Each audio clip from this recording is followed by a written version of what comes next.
शोधत फिरली लगेच 1 तासाने. तुम्ही मला मिळाला होता, ऐका सांगतो. त्यांनी बेस्ट माणूस कोण आहे कदम. हां, ऐका, म्हणजे सीपीने बोलवलं का तुम्हाला? नाही मला मेसेज आला की ह्याला पकडा. पटपट तुमचे शिड्यार घेतले. ये वीडियो है 2019 का, लोकेशन जेव्हा रेल्वे स्टेशन मिळाला लक्षात आलं की तुम्ही रेल्वे 26/12/2019 का. ये 5 बजे का इसमें वक्त दिखा रहा है, 17 मिनट मैं तो व्यायाम घ्या. 40 अब 17 टाइमिंग है या जो भी है, ये टाइमिंग है या 5 मिनट 5:40 का ये वीडियो दिखा रहा है. इसमें एसीपी कदम है, ये मराठी में है. इसका मैं दूसरा वीडियो भी मैं आपको दिखाता हूं. अब ये इस दुनिया में नहीं रहे एसीपी कदम. इनका दूसरा वीडियो भी दिखाइए. हाँ, ये मराठी में है ये वीडियो. मैं मराठी समझ लेता हूं थोड़ी थोड़ी, लेकिन जो लोग जो मराठी समझते हैं, जो जानते हैं, उनको मैंने ये पूरा वीडियो दिखवाया और उनसे पूछा कि ये वीडियो इसमें क्या कहा जा रहा है. तो वो क्या कह रहे हैं ये देखिए. ये पुलिस थाने का है ये वीडियो, जिसमें उनके बहुत ही क्लोजेस्ट कदम साहब हैं. जो किनके क्लोजेस्ट हैं ये कदम साहब? ये कदम साहब क्लोजेस्ट हैं माननीय परमबीर सिंह के, जो अब इस दुनिया में नहीं है. और कदम साहब कह रहे हैं कि देखो, हमारे ऊपर ये दबाव था, तुम्हारे खिलाफ कोई सबूत नहीं है, वो तो 100% 100% मर्डर है, लेकिन मेरे ऊपर दबाव था कि तुम इसे सुसाइड दिखाओ और इसमें निपुंजे को इंप्लीकेट करो, एसीपी निपुंजे को. और ये किसने कहा? परमबीर सिंह ने कहा है कदम साहब को. ये जो वीडियो है, मैं इसकी पुष्टि या हमारा क्यूवाइब नेटवर्क नहीं कर रहा है, लेकिन मेरे पास जो वीडियो आया है ऑथेंटिक सोर्स से आया है.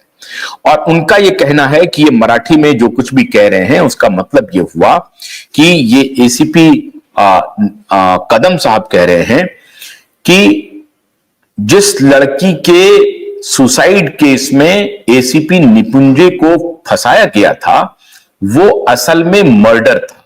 जो उनकी जो फियांसे था, उनके बीच में कुछ गलतफहमी हुई थी या जो कुछ विवाद था.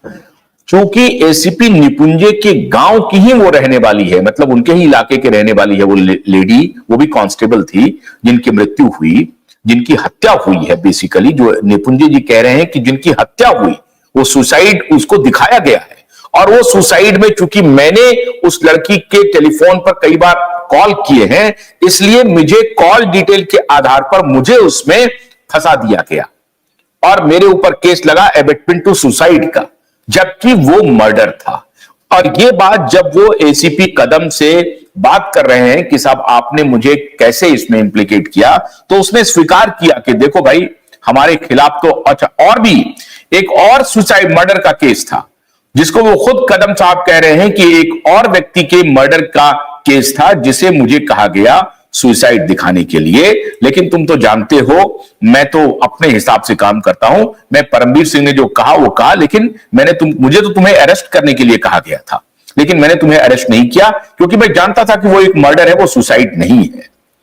और मर्डर के केस में मैं तुम्हें गिरफ्तार करने वाला था, लेकिन मेरी सूझबूझ काम आई और मुझे लगा कि नहीं, मैं तुम्हें अरेस्ट नहीं करूंगा, और मैंने तुम्हें अरेस्ट नहीं किया. यह है पूरा स्टिंग ऑपरेशन. दूसरे में वो यही कह रहे हैं कि एक और मर्डर था जिसको कि सुसाइड दिखाने के लिए मुझे कहा गया, उसमें भी मैंने ऐसा नहीं किया. तो अब ये तो ऐसा करते ही करते हैं, और भी बहुत सारी बातें वो कह रहे हैं. ये है स्टिंग ऑपरेशन जिसकी बात एसीपी निकुंजे और एसीपी हरगे साहब ने किया था उस दिन नीलेश ओझा जी के साथ. अब पंडेरा बॉक्स खुल रहा है मित्रों.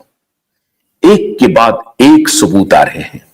परमबीर सिंह का इतिहास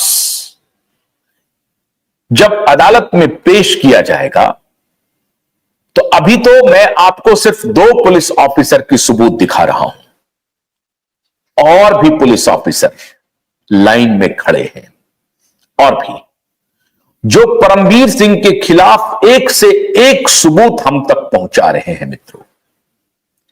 और न सिर्फ परमवीर सिंह के खिलाफ, वरण की उद्धव ठाकरे और आदित्य ठाकरे के भी खिलाफ कई सबूत उन्होंने हमारे कानूनी योद्धा के सामने जाकर के रखे हैं।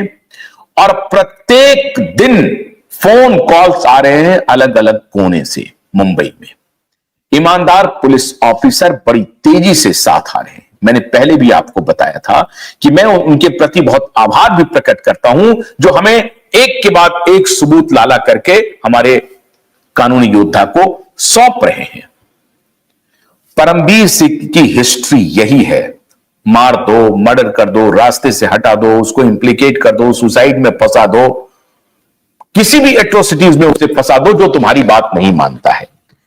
अगर हमारी बात मानोगे तो आइदर माई वे और हाईवे, या तो मेरे साथ चलो या फिर भुगतने के लिए तैयार हो।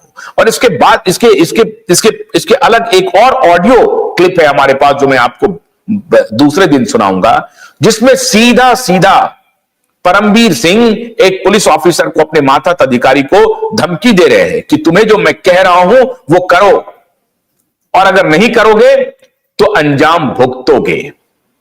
और पहले तो उसको धमकी देता है, फिर उसके बाद कहता है कि तुम समझ रहे हो ना, मैं तुमसे रिक्वेस्ट कर रहा हूं यार, मेरी बात मान जाओ, ये काम कर लो। और मुझे एचएम साहब को जवाब देना है। एचएम साहब उस वक्त कौन थे? कहा जा रहा है कि अनिल देशमुख थे। तो मुझे एचएम साहब को जवाब देना है, और एचएम के ऊपर भी मुझे जवाब देना होता है। यार बात नहीं समझते हो, मेरी बात को समझो। ये परमवीर सिंह अपने मातहत अधिकारी को इस लहजे में बात करता है। उसके ऑडियो क्लिप भी हमारे पास मौजूद है। मैंने बताया ना कि जितने सबूत मैं आपको दे रहा हूं परमवीर सिंह के कैरेक्टर को एसेस करने के लिए, जो सारी बातें अदालत में पेश की जाएंगी। क्यों पेश की जाएंगी? क्योंकि आप थोड़ी देर के लिए भूल जाइए सुशांत के केस को। केस का सबसे महत्वपूर्ण पहलू है दिशा सालियान की मृत्यु। और इधर उधर की बात, जो पत्रकार महोदय माफी मांग लीजिए, ये कर लीजिए, वो कर लीजिए, वो न करें। इधर उधर भटकाए नहीं, ये बताएं कि काफिला कैसे लूटा, तो इधर उधर की बात न कर, तो ये बता काफिला कैसे लूटा। और मुझे रहजनों से गिला नहीं, तेरी रहबरी का सवाल है।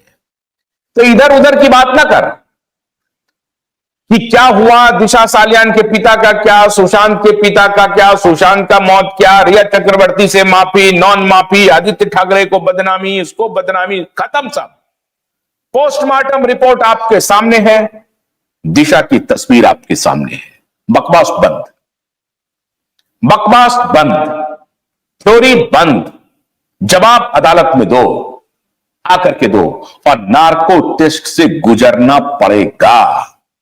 नार्को टेस्ट का हम लोगों ने प्रेयर लगाया है। नार्को टेस्ट से तुम्हें गुजरना ही पड़ेगा आदित्य ठाकरे और परमवीर सिंह। ये ध्यान करके सुन लीजिए। सचिन बाजे को ला करके जो गुंडागर्दी का आलम तैयार करवाया, इस बाप बेटे के साथ मिलकर के पुलिस की वर्दी को बदनाम किया, उस सारी बदनामी का हिसाब लेने का वक्त आ गया है। और इस देश का कॉमन मैन जग गया है। इस देश का कॉमन मैन तुमसे सवाल पूछ रहा है कि तुमने जो ये वॉचअप किया इस केस को, तुमने जो ये फर्जी रिपोर्ट बनाई पोस्टमार्टम की, तुमने जो ये क्लोज किया इन्वेस्टिगेशन को एक्सीडेंटल डेथ रिपोर्ट कह करके, वो सारे के सारे धरे रह जाएंगे। बखिया उधेड़ दी है हमने, डॉक्टर्स के माध्यम से, फॉरेंसिक एक्सपर्ट्स के माध्यम से, और अब सबूतों के माध्यम से। तो ये कहानी अब बंद करो कि रिया चक्रवर्ती से माफी मांगनी चाहिए और उसकी चाहिए, उसकी चाहिए। कहानी बंद। मैंने कहा ना कि रिया चक्रवर्ती माफी ही नहीं मांगेंगी, उनको माफी नहीं मिलेगी।